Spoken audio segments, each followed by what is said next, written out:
Good afternoon, good evening, good night from wherever you're logging in, and good afternoon to those of you here in Glasgow at the Ferry at the Extreme Hangout. My name is Radha, I'm Director of Design and Facilitation at Think Beyond, the Global Sport for Sustainable Change consultancy, and it is a real privilege to be here. Before I start, just a few quick thank yous to the amazing team at One Young World for all of the content that they're curating today, to the team at Extreme for making these 11 days of content happen for the most important people in the room, those young people that are going to be the saviours of our future, I hope. And finally, thank you to all of you, either for tuning in or for being here. So welcome to the afternoon sessions. This morning we had two great sessions with a suite of different people talking about sport's role within climate change. This afternoon, we're going to get a little bit deeper into that conversation with two panels. The first of which is The Planet is Our Playground. So many of us love to use the outdoors as our playground, running, skiing, cycling, swimming, sailing, you name it. But what about the impact that that has on the beautiful environments that are in fact our playground? The journeys we make, the plastic we use, the waste we generate, what damage might that activity be doing to biodiversity? And how can we mitigate that as individuals? And how about adventure sports and outdoor sports that have major sporting events outside? How can they mobilise action to protect the environment that we really do enjoy and take so much from? So that's a lot of questions, and luckily I have four wonderful people here who are going to help me try and answer some of those questions. So please give a warm welcome. I'm going to introduce all four of them, then we can do one big round of applause so it doesn't sort of filter out towards the end, because I don't like that. So Lauren McCallum, General Manager at Protect Our Winters UK. We've got Fiona Morgan, Director of Purpose at Sail GP.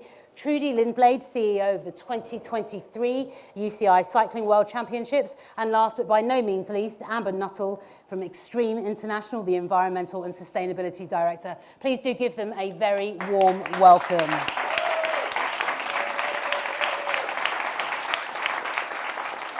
So Trudy, I think I'd like to come to you first, as we are in lovely Scotland, beautiful Scotland, and you are in charge of bringing a large-scale outdoor sports event to this country in 2023. So perhaps you can share with us a bit about the 2023 UCI World Cycling Championships, and where does sustainability feature within that programme? Great. Thanks very much, Radha. And firstly, welcome to Scotland.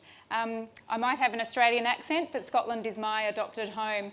The 2023 UCI Cycling World Championships will be the next mega event in Scotland. So we are really excited by bringing 13 World Championship cycling events together in one for the very first time. So aggregating that content to create one event. And that in itself has a sustainable element. We'll be beaming this around the world when it comes to us in 2023. And we'll also be hoping to line the streets with people supporting the event. But at the end of the day, the purpose of this event is our key vision. As a purpose-led event, and major events these days are looking at purpose-led ways that they can deliver upon their vision and their mission. So our vision is to be a catalyst for change for Scotland and for those people around the world, by using the humble bike, the power of the bike. The bike has been around for a very, very long time. So why don't we use this machine to be able to help us lead a healthier life, to help us with our mental health, to help various economies to be able to use the bike to help become more sustainable. So we're really excited to use the event as our catalyst for change. Okay. And I guess then there's something about you having the major sporting event and then looking to create change at a behavioural level with the community. How does that link into the wider picture of Scottish Government? Because I guess nothing can sit in isolation. Absolutely. So we're part of Scotland's race to net zero. So everything that we do is we're considering, Scottish Government are a funder of our event and a strong supporter and linked in. So we are part of that race to net zero. We're only here though for a short time, so we're a contributor to that. So through that though, we, even already in the short time that our organisation has been around and the event's been around, we've led to some policy initiatives already being announced. So, for example, there's an 8 million facilities fund that was directly linked to this event, which means that that's going back into the community. It's getting opportunities for people to ride bikes more often, and that's really important to us. There's the free bike scheme that was recently announced by the government, and that a pilot has been launched. And we've been able to contribute to that through one of our ambassadors, Sinead Reid, a world champion BMX and track athlete.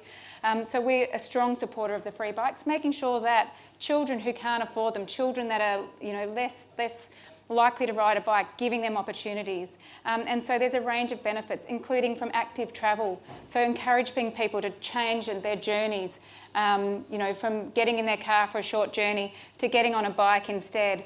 That can save you 75% in emissions. So there's all these great, wonderful things that we can use our event as a platform to get these messages out. Fantastic. And there's a really exciting 2 years ahead, and we're going to come back to that. And just so everyone is sure, Trudy did arrive here on a Brompton, so she's absolutely walking the talk as well. So it's great to hear about that policy change, and Lauren, I know that that's a key part of the work that Protect Our Winters does. I'd love to get a sense of the origins of Protect Our Winters and what you do. Yeah, and thanks so much for having me here. What an exciting event to come to Glasgow. And being Scottish, I feel quite proud to be hosting COP26. But yeah, I mean, so Protect Our Winters started in the US by legendary backcountry snowboarder Jeremy Jones 13 years ago. And the changes that he was seeing going to these places, the effects it was having on the snow, what that does, how that, that makes it really dangerous. So getting that data and noticing that these events were becoming more frequent. So he started up Protect Our Winters in the US, and then fast forward sort of 2018, we started Protect Our Winters in the UK. We're a different sort of charity, Scottish registered charity, and we help passionate outdoor people become effective climate advocates so that we can achieve systemic solutions to climate change. Because we recognize that as much as individual lifestyle choices are really, really important, and we'd never forget about them in the bigger picture, we need to focus on the policy, the progressive climate policy that will give us the big carbon reductions quickly so that we can keep 1.5 alive. Okay. And you use the word passion there, and you obviously rely on the passion of your outdoor sports enthusiasts. But why do you think they're such strong advocates for climate change? I think there's so many different things, but you can't embody what you've never experienced. So how can I try and protect biodiversity, kind of the example you used earlier, if I've never been in it?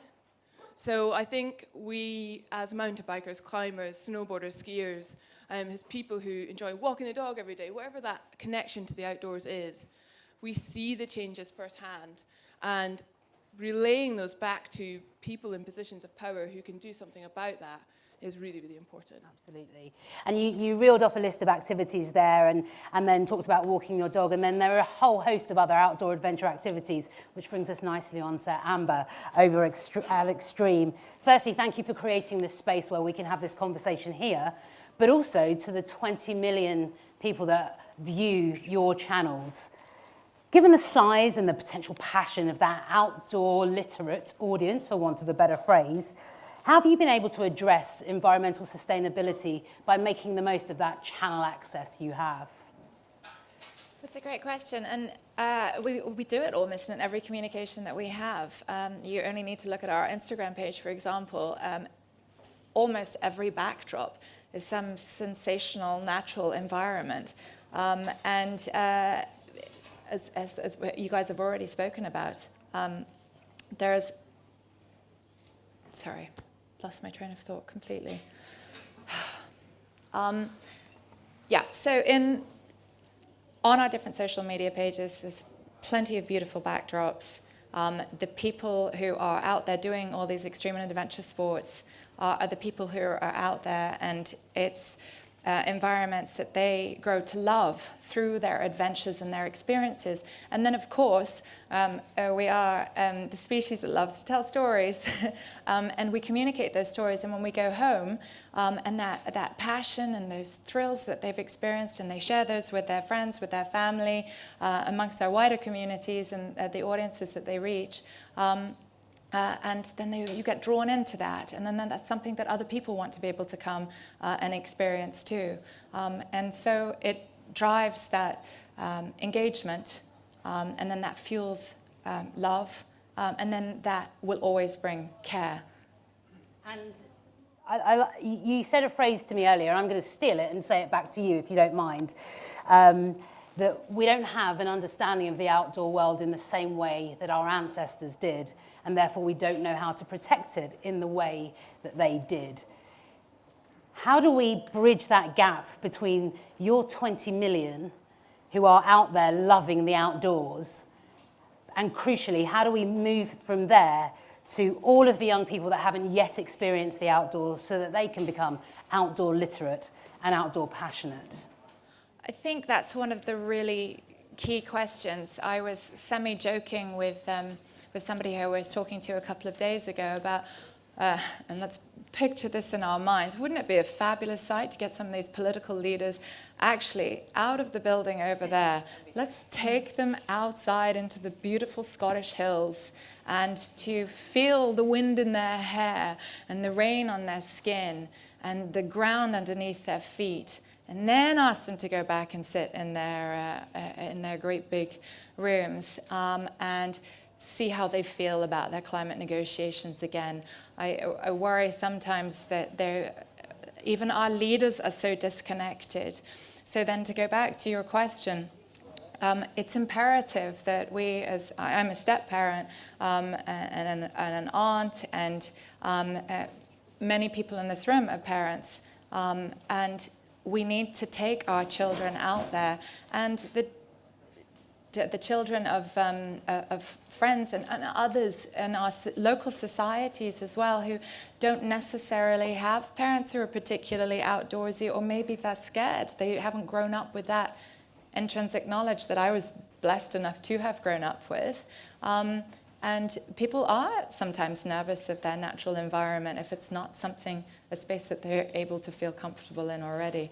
And if we get our kids back out there, the care will come too. Absolutely.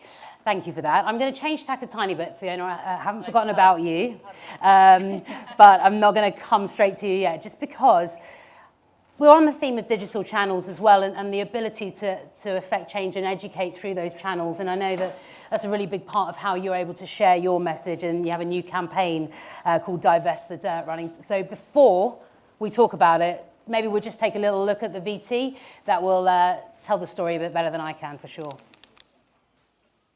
Hey you, lover of the outdoors, sending it, topping out, exploring, getting dirty. Good dirty. While we're getting dirty, our money is too. Really dirty. While you're doing this, our pensions, massive pots of public money, are being invested in climate-destroying activities. The money we're saving for the future is actually destroying it, often without our knowledge. Despite 75% of councils declaring a climate emergency, their pensions alone invest £10 billion in fossil fuels. But there's something big we can do to protect the places we love.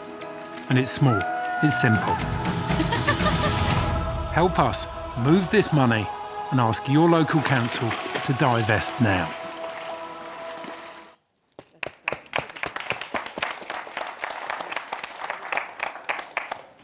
Please feel free to just tell us a little bit more about the campaign. Yeah, absolutely. So this is our one of our campaigns that we've got going on at the minute, called Divest the Dirt. And it's around getting our councils to divest their pension pots. And this was actually a bit of a real challenge for myself and the team. We went to go speak to this organisation who I'm pretty sure a lot of you might know of in this room, called Client Earth. And we turned up and we're like, we're going to sue the UK government for breaking their own legislation. And yeah, we're going to like go super hardcore. And the guys were like, have you ever thought of pensions? They're like, that's literally the most radical thing that you can do right now. And so we're like, well, how do we leverage the outdoor community to care about something that is so boring like pensions? Because I literally gloss over the minute anyone mentions mine. It's usually my parents give me a lecture. So yeah, we took it and we wanted to try and unpack that. And we thought, if we can make pensions, the super boring stuff, like really relevant to our community, we can do anything. So that's kind of the result of that. CUP Media helped us do it, and they did that through their 1% for the Planet allocation, which was amazing. And I'd urge anyone to go to protectourwinters.uk and take the action and email your local councillor to divest the pension pots, because where we are right now, Glasgow City Council invests £700 million annually in fossil fuels. So it doesn't really matter, you know, this is where we need this is where the real challenges lie, right? £700 million. It's one of the largest private funds in Europe. So it's up to us to challenge that and to try and change it, because we've got no other choice. Fantastic. And that's the thing about action. Sometimes it doesn't have to be big and complicated. You have made it really easy and digestible for everyone, any age, but particularly the young people that are part of this community here. You can do this as well. And we're talking about fossil fuels, and clearly the other opportunity there is clean energy, which of course now brings me to you, Fiona. I'd love to hear a little bit about how Sail GP and clean energy come together. So we are Sail GP, which Formula One on the water. Formula One don't like me saying that, but we're more sustainable, but as fast. So like we're not sailing like you know it. Super cool, watch us. And we're foiling boats, so we're powered by nature. We're powered by the wind. And we have batteries on the boat, but they're powered by solar. So we work with Tesla, and we have amazing solar units. They do travel with us, but they're super compact. And our sailors, we call them our athletes, really, they are at one with nature. And I think you're saying that they get it. So I worked across lots of sports and sustainability, but actually they're the easiest ones to understand it and go, of course the whole world should be powered like this, like our boats. I mean, it's so kind of, seems so simple, right? But unfortunately it's not that simple. But so what at Sail GP, we want to kind of champion that world in everything we do. So the way we run events, like we're here today, how are we being powered? You know, our staff, what kind of power do they have at home? So we look at kind of how can we make those changes. We've done a pretty good job to date. So we did our first ever event run on clean energy in Denmark. But every country is different, and Denmark was a lot easier than the other ones. And that's, I suppose, where global sports have an issue, because we're all over the world, right? You're from Bermuda to Aarhus to Saint-Tropez to San Francisco. So you have a month between events, and you don't go to returning venues all the time, unfortunately, in sailing. So you have to go to windy venues and certain cities that can kind of take the operational logistics. So it's super challenging to, at every venue, look at a clean energy strategy. And every country's different, every legislation's different. And we work with partners like Agreco, and we've got Energy Observer, who do hydrogen, the hydrogen generators, not diesel. And we do look at everything, but it's different. So say Plymouth, I don't know if anyone came to Plymouth, but it was 32 degrees and sunny. And we had a solar array, which powered our whole fan village. So, you know, everywhere we go, we have kind of different ways of looking at what we do. But the biggest challenge, I suppose, we have is to be powered by nature by all the boats beside our beautiful sailing boats. So if you watch the Olympics, it's a really good, actually, opportunity to look at these beautiful sailing boats and then these horrendous petrol boats. And there's hundreds of them, hundreds of hospitality boats and chase boats. And we're so far behind the industry. You know, you've got electric cars, which are still expensive, and people say, oh, how can young people get an electric car? And it's still difficult, you know, to find an affordable one or one with the right range, but it's getting there. Marine industry is miles behind that. So we have boats that have to follow our F50s super fast for health and safety, because obviously there can be crashes and issues, but we cannot find an electric engine boat that can go that fast, that range. So, you know, we're at the moment looking at new companies. We've got 1,000 companies we've put through to try to test. You know, none are quite working. We're going to probably make our own boat maybe. But it takes a long time. And so there is challenges, and I think we need more academic help. We need kind of like private sector, more academic help, as well as other sports collaborating. IOC, we're here today, and we're working with the Paris Olympics team to see how we can do collaborations on water. But it's not easy, but you've got to kind of champion, like have passion and do something, and we're Powered by Nature, so that's what we're kind of going after, and we're global. So we can show an island nation to Aarhus, different nations and how you do it, and explain what we're doing. And I love that you've shared some of those key challenges with us, the fact that this is going to take time, but even just talking about the fact that the video came from the 1% Fund, that thing about collaboration, that this isn't going to be one thing, one person, one organisation. It is going to take all of us. So with that in mind, I wonder if you might share a few key success factors of your work so far, and then I'll tell you why. Success factors, oh God. We've got a lot wrong as well. I think one thing you have to be honest about is no one's perfect, especially in sustainability. But key successes, I think the biggest one for me is we've launched the Impact League. So we launched the first ever league in sport, which is based on sustainability. So it's about celebrating positive actions our team make to reduce their carbon footprint. And it's social and environmental sustainability. So our final race in San Francisco, there's going to be 2 podiums, which is so cool. One for the planet, which is going to be the most important podium, and there's money involved, and there's a trophy, and a lot of, obviously, credibility in there, and then one for on-water racing. And so, we're a sport. So what can you do as sport to embed sustainability? That's what we're talking about at COP, right? Everyone needs to do something and go quicker. So we made it a league, because that's what we do, using behavioural science. And we launched in Plymouth in July. We've done 6 races, and it's been incredible. I'm so proud. The teams are amazing. The mindset shift in teams, there's this one guy, have a look on our social, called Jack from New Zealand. Total climate denier, honestly. Didn't really care about it. And then he came up with 13 innovations in sustainability at the last event, 13 himself, for the Impact League. And they know the boats better than me, so their changes they're making are just incredible. So I think that's the biggest one, because Impact League is showing that it's as important as sport, and it can be done together. And I challenge every sport. The Olympics, I was with them today, saying, imagine medals. You're looking at country winners. Imagine sustainability country winners, right? And actually going, who's got the medal and who's at the bottom of the table. You've got to call to account and make it be as important.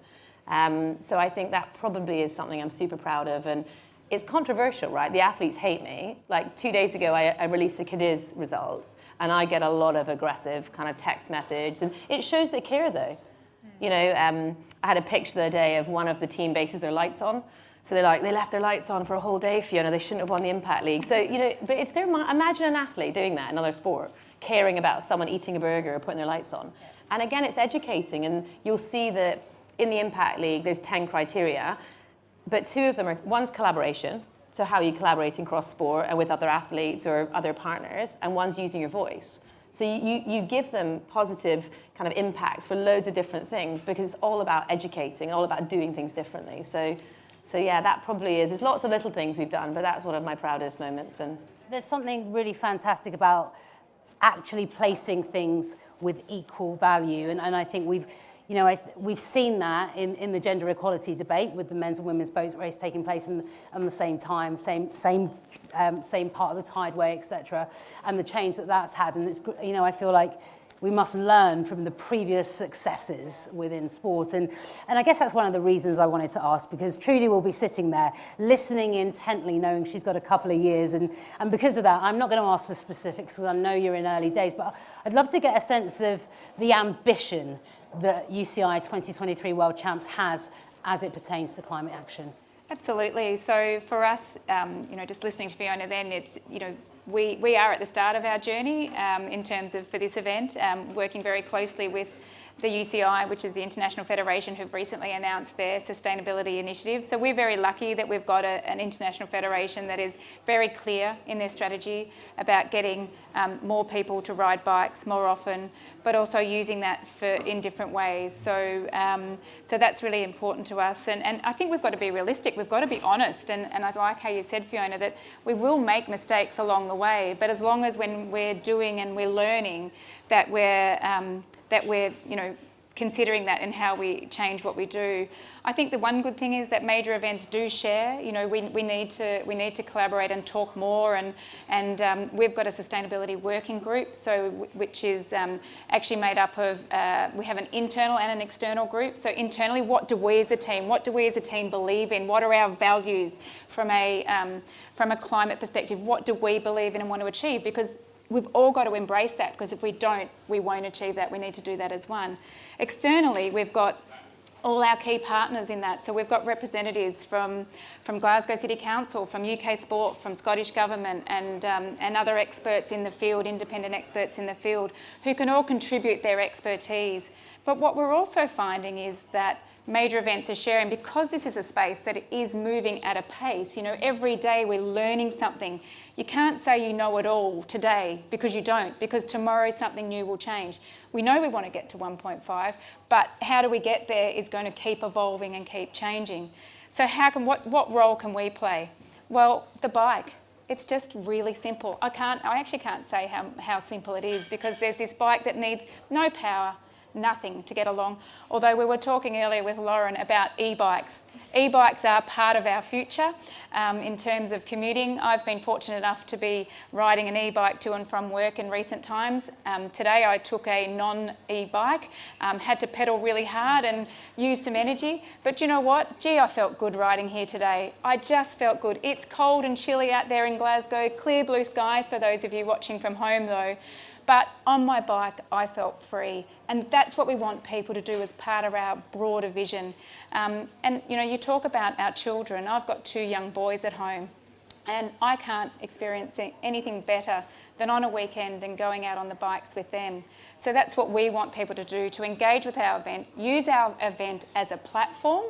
You know, we've got this opportunity. We're in really privileged positions doing what we do, because we can help affect change. We can help affect change with our partners and who are our event partners. And, you know, in Scotland here, we've got and Glasgow, you know, we've got a willingness to want to be able to change and support that transformational change, whether it be through health, transport, tourism, you know, the economy, and the environment is what's key to all of this. There was so much in there. Sorry. No, that's brilliant. Told you I go off on No, tangents. there was so much in there. There was collaboration, learning from each other. But what really struck me, and sometimes I think when we work in sport, we forget about this, joy. The pure joy of sport and movement and what it gives to us is why we are able to use it with intention, because it moves us, it creates an emotion, and in creating emotion, we can move to action. And I've spoken to you a few times today, Amber, and I felt that emotion as you've been speaking about it. So I would love to hear, with the idea of what's really moving you, as well as from Extreme's point of view, what are the ambitions for Extreme when it comes to what you'd like to see in terms of change and sustainable action? Oh, there's so many of them. I think our ambition will continue to grow and evolve. It's just been touched on here as well. There are new solutions coming about the whole time, and those challenge us, but boy, do they ever give us great opportunities too. And right now, it's about all of us living on the edge as much as we possibly can and seeking out those opportunities where we can go on to make changes and bring people in along with us on this journey. We have, as you've alluded to, a great and very connected audience and community at Extreme.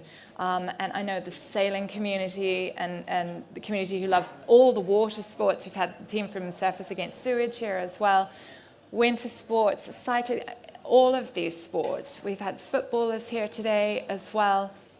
I cannot stress enough what an incredible impact, and in fact it's the greatest impact in the world today, comes through people looking at their idols, and most of them are sports stars and people who've come from the sports world. Actually, a friend was saying to me earlier as well, it's almost a great privilege as an athlete. You are more than likely to finish your career, the peak of your sporting career, when you're probably a bit younger. And then as we saw with Helen earlier today, talking about how she actually felt a little bit lost with her sailing, and she was like, what's the purpose of all of this? Well, then you might be putting down your oars, or you're putting your skis to one side, but you can then go on and help with that engaged audience that you have and drive extraordinary positive change. And I know we, all of us as a team at Extreme, are looking at older sports people to come back and be part of this conversation. And maybe some of them will feel brave enough as well at that point to have some of the difficult conversations too. There are a lot of sponsors that I know the environmental community would rather not see in sports today. There is almost nobody in this world who didn't see the footage of Cristiano Ronaldo pick up the Coca-Cola bottle and move it out of shot. And oh my God, I applaud him for doing that. That was a brave move. Shame it's never reasonable, though. Yeah. But examples like that, I want to see more of them. I understand, though, as an athlete, you rely on your sponsors so much for your funding, and that's really scary. And this is for all of us, our connection to, obsession with the financial reward that we get. It's how we can embolden people, individuals and communities to perhaps see beyond that, because we've got a lot of urgent work that we need to do right now, and there are awesome brands out there who are doing incredible work. So let's bring more of them I like that in. ambition, and you've teed up the next panel nicely. So 5 o'clock GMT, if you want to tune in for our athlete panel, that would be great. I appreciate you doing that and sharing. But you touched on the challenge there, and I'd love to come back to you, Lauren, and we've heard some challenges down the line, but I'd love to hear some of the real challenges that Protect Our Winters is coming across as you navigate a complex policy environment. Yeah, that's a really good question. So I think, you know, we're here for COP26, right? And Protect Our Winters UK has been admitted as an observer organisation, which basically means that we get to go in and observe the negotiations, right? And when you go into those negotiation rooms, it is dry. Like, it is dry. Pension dry. Like, even worse than pension Wow, dry. okay, I hear you. We made that fun, right? Yeah. So, like, it's being able to, our mission is to go in there, decipher the dry policy, synthesize it and communicate it out in a way that our community can understand, because if we can't understand it, then we can't act on it. So some of the challenges is around navigating that policy landscape. We're a really small organisation. We only have 5 members of staff. And also, I think just giving people the confidence that they don't have to be an expert to speak up for climate.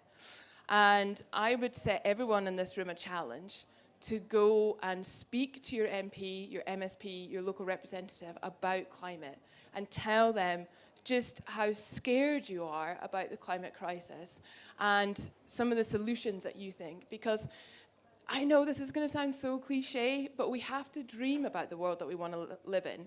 The climate crisis gives us an incredible opportunity to just revolutionize the way that we live our lives. You know, because financial systems have to change, health systems have to change, transportation systems have to change. Every single touch point in life has to change. And so we have to do that through progressive policy. But, and this is where, again, Protect Our Winters comes in, it's really easy for the government or politicians to ignore scientists, to ignore the traditional environmentalists, right? Because it's easy to silo them. But when artists start showing up, when growing groups start showing up, faith groups start showing up, snowboarders from Aviemore start showing up, that's when we start to see the diversity in civil society, and that is what ministers will listen to, because that's what gets them votes. So I guess our challenge is to get people to mobilise to do that. Fantastic. What a great answer. Thank you. Just a little note to the audience. I'm going to be coming to you for questions shortly, so please do keep your thinking caps on about that. I'm going to bring us back round to the name of this panel. The planet is our playground. Now, I think about playgrounds, and you talked about dreaming big, that imagination you have when you are a kid and you're playing in the playgrounds. The playground that the young people of this world are inheriting is one that I don't want my goddaughter to play on, right? And I was just thinking, from your point about how do we get a diversity of society engaged, and then Fiona, thinking about your time at Sky and the fact that it's such a big consumer brand, is there anything that you feel that we can do to help add some confidence and education to young people and also make them feel heard because they are angry?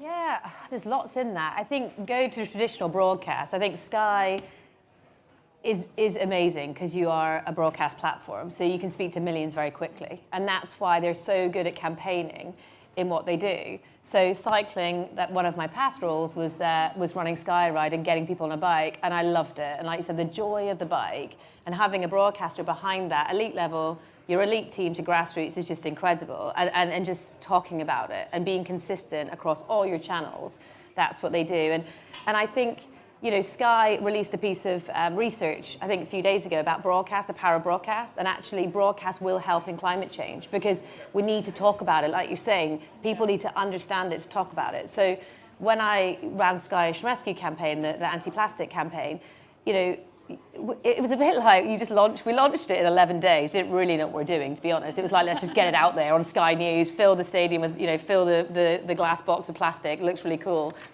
And then we're like, this is not that difficult, right? We can talk to our sports audience. So the first event we did was a cricket event. And all we did was explained it, like educated our internal team, like our staff first, and the people on screen, and did a VT a little bit about just saying why plastic's an issue. Because people back then, 2017, didn't really understand it. We got to 4 million people in one event, and that was like a few hours of work. And the power of sport and broadcast and using that platform. But it's not just traditional TV, because obviously now our younger audiences definitely don't do that. And at CLGP, we're really more of a digital first, so like YouTube and kind of using that. But I think it's just like, imagine everything you watched had some kind of education piece around climate. I mean, ITV are doing a good job. I don't know if you've seen some of the work they're doing. I mean, all broadcasters are taking it up a level, and I think they have to. All content platforms need to do that. And you've got Waterbear, Netflix, just some of these documentaries are so powerful, and the education they do, we've got to be careful in some of them because they sometimes go a little bit, make people a bit scared, like you said, but it's about just educating them about the basics. And I think, broadcasters are doing a pretty good job. I think, they could do more. But yeah, social platforms could do a lot more, to be honest. But we won't go down that whole rabbit hole, social platforms. But I think they could do more. I think broadcasters have done a good job. Like, look at what they're doing, the integration. And another example at Sky is, you probably saw football. It's always football, but the power of football is incredible. And they did the first ever net zero football game. I think it was Tottenham and Chelsea. I mean, who would have imagined that, Tottenham and Chelsea? And the whole reason they did it is because they could talk about what net zero means. Because I bet you that audience didn't know, and there's loads of research that will come out. And if they educated millions of people about just the word climate change, that's success. So, yeah, I think that probably is what I suppose, what I always say, and in the last panel, it's like, what can you do? Know your audience and educate them, whoever they are. They could be my twins, your school, council, but just think about your audience. And if you're a big organization with a voice, think about it carefully and do it across all of your channels. Absolutely. Now. And we actually had Ledley King from Spurs here this morning, so if you want to go back and watch that live stream, it was the 10:15 content. And actually there was something in that. Cambridge United won the Planet Super League COP26. We played a bit of VT, and the kids shared what they wanted to say. And they had a voice about that. And I think that that's something that stuck with me from today, for sure. So that's made me think actually about, well, what are we dreaming for and how do we dream big? Because you mentioned that imagination, we imagine on our playground. So we're going to do 2 questions, and I'm going to leave you with both of them. You can each answer them, then we're going to come to the floor, okay? So the first one is, in dreaming big, what would you love to see? And number 2, what is your ask of the young people, both here in the room and those that are watching us? And I'm going to start at the far end, if I may. Oh gosh, if you get me on dreaming big, I could go on forever. I have very big dreams, and I use it for myself as I think in my mind, 2050, what can the world look like?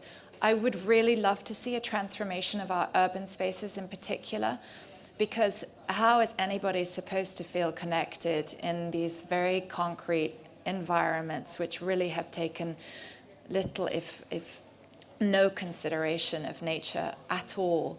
As an extreme sports business, we actually do and promote a lot of sports in these urban environments, whether it's, if you think about this, more traditional like skateboarding or parkour, that kind of thing. And there are a lot of kids who have no choice but grow up in urban environments, but we still want them to be able to experience bits of nature that they can do in these urban environments. So my really big dream right now is to see those change, because I know that will then bring the connectivity that will bring about the care that we all want to see for the planet. And then I've totally forgotten your second question, so you're going to have to... What's the advice? What would you like to share? Well, do you know, Lewis Pugh was speaking earlier today, and I asked him a question, and I didn't get the answer back that I wanted. It was very much around what would his advice be to young people. What we have done here at Extreme by creating this hub, which we've hoped that young people will come to and be a part of, is that we can help to bring some of the activists off the streets and feel like they can come and be more part of the conversation and actually part of the solution. And when I was speaking to Lewis about that, he was actually saying, no, they need to do more of that, because the guys up there, they're not listening enough. And that scared me. But when we do get scared, we have to push a little bit through that. And I think for young people, the world can be quite a scary place right now. But I think my message to them would be, we do have your back. Most of us, many of us, do have your back, and we're all here to help. And be brave too. Come out, share your questions, share your solutions, challenge your parents and the people around you that love you, and ask them to help put you forward and support you in your endeavors to help to create a more sustainable future. Thank you, Amber. Okay, Trudy, dreaming big, and then your advice. Dreaming big. So dreaming big for me is just everybody seeing the bike and the power of what it can do. I mean, if you think about your childhood and your youth, you know, if you're my age, you know, the bike was just part of my everyday being. And I think life's moved away from that. We've got so busy and we've got doing lots of other things. But, you know, you look at what's happened with this pandemic, but the pandemic's brought us back to our roots. It's brought us back to some of those more simple things in life. And for me, dreaming big is let's going back to some more simple things in life, and part of that can be the bike, and our event can help remind people of that. So how can we use our event to do that? But, you know, so in 2050, bikes are the preferred mode of transport. Yep. So, you know, we've got cities around the world, like we've got lots of bike cities around the world. Amsterdam, for example, never used to be like what it is today. So, you know, we can use those as models for us. So let's dream big and say we can't do it, we can do it, and goes back to urban environments as well. For me, for the young children, having 2 young children at home, you know, they are scared, they are worried for our future. So we just need to think about them, and we need to think about what this means for them. So I think we need to take it seriously, we need to listen, and as, you know, bringing it back to us and the Cycling World Championships, we need to be role models in what we do. And when we look at sustainability, we need to put that at the core of what we need to do. We want to attract new audiences, we want to attract young people, we want young people safely riding bikes. So how do we connect with that community? And you need to tell us how we can best connect with you. You know, you've just reminded me of one of the most precious parts of the pandemic for me. I taught my 6-year-old goddaughter how to ride a bike. And actually, you forget that those are the real moments, right? Fab. Now, I'm a little scared to ask you about dreaming big. And the reason I'm scared is if I think about what you did at Sky and then what you're doing at Sail GP, wow. So, Dream big. It's all yours, Fiona. A slightly random, I know, God, Jesus, no scare. A slightly random dream big here, but I think this is like, because we're here with Young One World, who are amazing. I'm thinking about my kids. So like, yeah, think big, sport, have an impact league, right? Every sport out there, you listening, whoever you are, whatever sport. I actually spoke to some Scottish football teams who were going to do one when I did a talk the other day. But, you know, yeah, sports have an impact league. That's dreaming big. Sports should not be redefine performance. That's not my think big moment, though. Anyway, that's just do it, anyway. But think big is something that is quite sad, right? How in this day and age do our kids at school not learn about climate change, or do forest school, or have embedded in there? And I have 2 little kids, I have twins. And my little son wants to be David Attenborough, it's not my fault.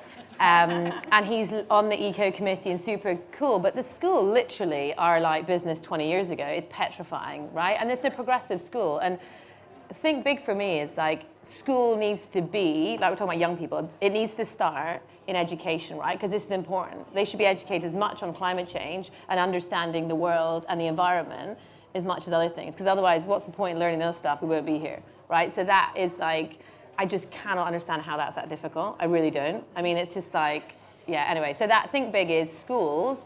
There is lessons on climate change and getting outdoors. So like my kids do forest school or they do outdoor activities. That should be standard. They should connect. That rewilding, like it's so important. So that is my dream big. So yeah, I'm going to start lobbying for that, I think. Now I forgot, yeah, I'm going to start lobbying the government for that. And anything you'd like to share out as advice? And the advice for young people, I mean, it might be a little bit controversial because like I'm a little bit older, but I kind of feel like we're in it together. There's a sustainable development goal that's about partnership and collaboration, right? We don't get it right. We're like parents. We're always a bit awkward or, you know, embarrassing. And we probably do make wrong decisions. But, right, we need you, right? We need you. Like, we don't know what we're doing, but let's not fight against each other and have, like, you know, it's funny. You work in sustainability and you're in London and you get like, oh, God, are you on the roundabout again, Fiona? You know, and I'm like, no, I'm not on the roundabout, but I could be. But who cares if I was? Like, we all have the same end goal. We're going about it differently, but why don't we try a little bit more to collaborate? Because the power of us together is way stronger. So yes, there are some people that you don't, you know, that might be not doing it the right way, but there's so many of us that are in it with you. So I suppose I do think a mindset shift of let's do it together. Let's be a little bit more collaborative and help us, and we'll help you. Let's not go against each other. Brilliant. And that dream big is, there's something really important for sport to do there, the intentional use of sport to teach young people things in new and engaging ways. I feel like that's really where we can bring that feeling, that emotion of sport together. And now, given that you gave us the dream big, I'm going to end with you, if that's okay. Yeah, that's fine. I've actually just been trying to think about, because there's just so many things in my head that are buzzing around. But I know this is a bit depressing, but really my hope for the future is that my local community survives this. I live in Aviemore in the Highlands, and like I love snowboarding. Snowboarding's completely changed my life, and you know, it's just been a lifeline in my life. You know, being there and completely transformed my life, and made me connect to nature, made me connect to my community, my friends. It's everything. It's kind of where I really found myself. And I think, you know, Aviemore, well, Cairngorm Mountain is 1,200 meters. And any mountains underneath 2,000 meters are going to see no consistent snowfall within the next 50 to 80 years. So by the end of the century, there'll be no consistent snowfall if we keep warming at the rate that we're warming. And that means the loss of sport, but also the loss of culture, the loss of community, the loss of, you know, that community that was a post-war dream big community that came out of the factories that moved there to get the good life, you know, and so the thought of that disappearing is quite, you know, it's quite emotional and quite quite cutting. So I just hope, I know it sounds a bit depressing, but I just hope that Aviemore and communities around it, around the world, get the support that they need, and we show up for them, because, the thought of that disappearing is a bit much. My advice to young people is... You are young, I mean, God, I think also a good point. I know, I think... my advice to young people is make it fun. System change is going to take a long, long time. And for us to dismantle the system to build a new one, this is going to be a marathon and not a sprint. And when campaigning isn't fun, and when we're outraged more than, that's maybe not true because I'm outraged all the time, but but you know, when campaigning isn't fun, when movement building isn't fun anymore, you need to rest, and rest is really, really important. My next kind of maybe other piece of advice is find mentors. With information, with phones, with everything, information is endless, but it's not knowledge. And so you find a mentor, somebody who you trust, who also embodies your values, and you can trust in them to go and confide with. That might be a coach, it might be somebody that you go sailing with or snowboarding with or biking with. But find somebody who you can turn that information into knowledge, because I believe that the younger generation are even far more articulate than my generation. But I think sometimes we need to understand that information isn't wisdom, and wisdom is really important in this fight for a better world. Brilliant. Thank you so much. I think I've had my fair share of question asking, so I'd like to open it out to the audience. I think we have some mics. Fantastic. We've got one question right here. Well, first of all, congratulations. It's amazing what you're doing. And you're talking about the guys over there in the offices, and they're living comfy, fancy rooms with air conditioning, close to supermarket, and comfort and practical things. I really believe practical is some kind of our curse. And when you're in outdoor sports, you're something that is not comfortable. Most of the time you're struggling, maybe you're hungry, maybe you're feeling pain, and then you become like you're feeling like you're human again, simple things. And what can we do to let them there in their practical, comfortable way to feel that as vulnerable as we feel when we are outdoor sporting? So how you imagine that we can do that, or if we can't, it's going to be a bottom-up movement, and we will abandon the model and build a new model. So that's how your vision. Anyone can answer, and if you have something to answer, and that's why you think about it. Thank you. I was thinking when you were talking about they should have gone for a hike. I mean, we should have gone on a bike. Yeah. Right? Like. Yeah, I think, absolutely. yeah, I think it's funny. It's like when they get to a certain level, like they get lots of things free and they don't understand the reality. And I'm going to give a really bad example here, but say at Sky, right, it's a TV company. We used to all go out with engineers to meet customers, and like they wouldn't know who we are. And like that's the reality of like people, you know, are can't afford it or can't get the dish up, and it's quite challenging. I think we need to. It's like reverse mentoring. Get them out. At the kind of the wrong word, cold face of it, that's totally the wrong word. But you know what I mean, get them out, but get them into they never have time, they're always in their offices. We need to get them that connection with sport or nature. We should actually we should do that. We should have got them on a bike, bloody hell, now I'm thinking about it. Well, we can still do it, let's try, let's go. Potato Winters does that as well. So direct advocacy with the athletes is a really effective way to create change. So, you know, Alex Honnold or Tommy, you know, Caldwell, any of these big climbers, but not even as big, just taking the senators out, the MPs out, is like one of the ways that we actually invite people into that conversation. And sport is such a great way to find common ground. Yeah. So inside, where I've been in there, you know, most of the diplomats go skiing. Instantly you've common ground, and then use that to get your foot in the door, and then talk about the stuff you actually want to talk about.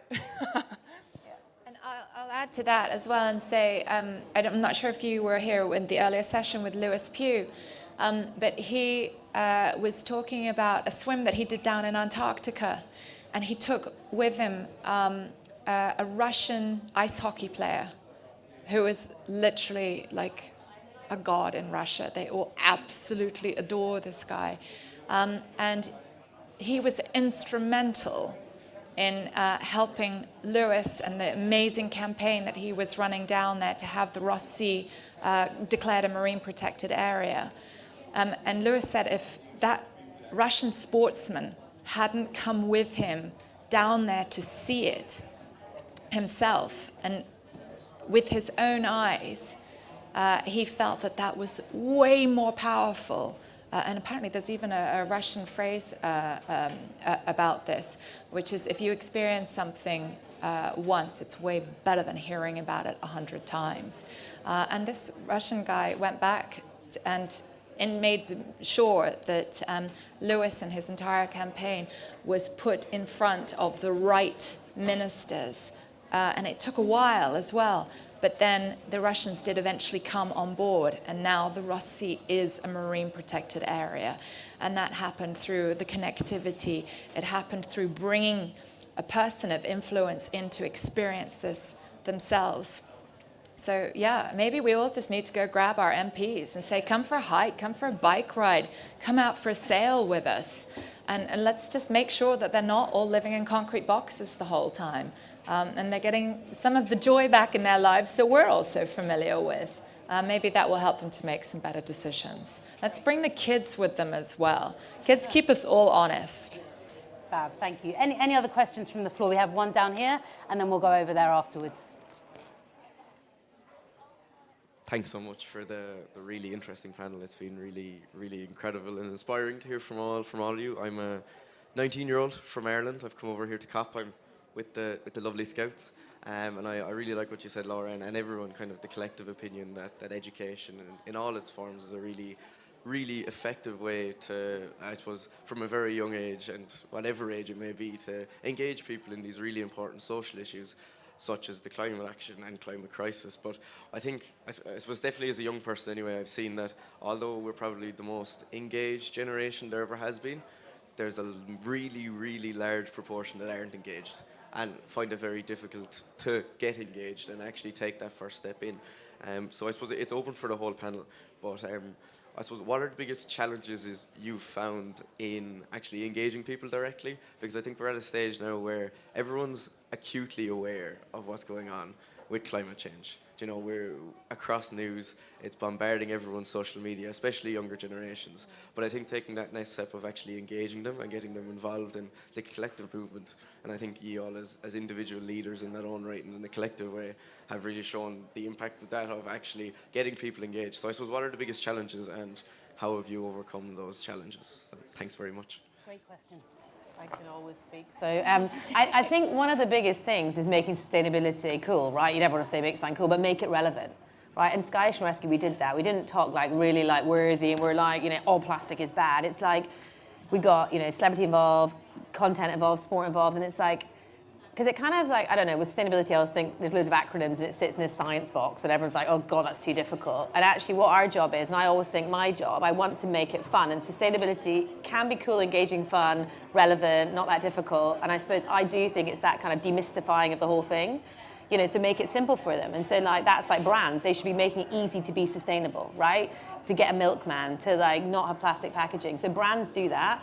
You know, organizations like stop talking in acronyms, like explain what 1.5 degrees is, like, and why we're trying to get there. So I think that for me is probably what we can do, like break down those kind of barriers. Yeah, I would kind of build on that in terms of breaking down barriers. I think, so I used to use this term and I've stopped using it, but don't ever, so I guess if you want to connect with more people, because you're obviously a very articulate person, and I think, you know, as you get your new knowledge and your new language, don't shame people with it. And I know you wouldn't do that, like, you know, on purpose, but you're going to come across people who are just so unaware that you just want to shake them and you're going to get frustrated and you're like, ah. My big advice to you is take a deep breath and just think about what's the common grounds? Is it music? Is it sport?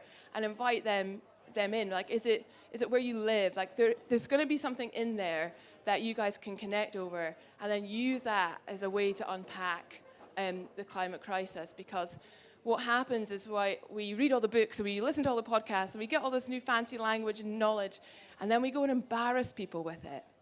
And when we embarrass people, we shame people. And I think it's really important that we make this movement as inclusive as possible. So I would just say, just find the common ground, and when you're like, like this, just take a deep breath, because they will come on board, and losing the tatty with them is not going to help. Meeting people where they're at, I like that. Can we go to our question over here? Thanks. I work at Surfers Against Sewage and I do all our politics work, so I'm definitely going to try and get some ministers out for a surf. We've got them on the beach, but maybe let's get them in the water next time. And it's a pretty similar question, really. It's like, how do you move away from the image of environmentalists being these hippies on the fringes, and how do you make it more mainstream, and what's the role of sport in that? By having a panel like this. It's a great question, but it's by building on your communities and bringing in diverse peoples. It makes it so much more accessible if you see somebody else who looks like you doing something, doesn't it? So we need to be very aware of that in our sports and the different little communities, certainly within the extreme sports space too. And that's something that we're working really hard on as well. And then you're empowering these people to go back again. It goes back to my favorite thing, storytelling. We are brilliant storytellers and we love to share stories and stuff. And so you can bring everybody in on that journey with you. Thank you. I'm so sad to say that we are out of time. Thank you so much to all of you for taking the time to be with us today, for really sharing how we protect that playground, how we allow it to flourish, and how we can go and play on it with joy and keep it safe. So Amber, thank you so much, and good luck for the rest of your time here at the Extreme Hangout. Thank you for coming. Truly, very best of luck for 2023 and those big ambitions, and for reminding me about the joy of teaching people how to ride a bike. Fiona, SailGP, it's awesome. The Impact League is awesome. Really wish you luck to making, to finding that boat, actually. And so that's all good. And for making pensions sexy, giving me a concrete action, I'm going to go and write to my MP as well. Thank you for that and for all the work that you do. To all of you who have joined us and asked questions, and to everyone listening at home, thank you so much. We'll be back in 1 hour.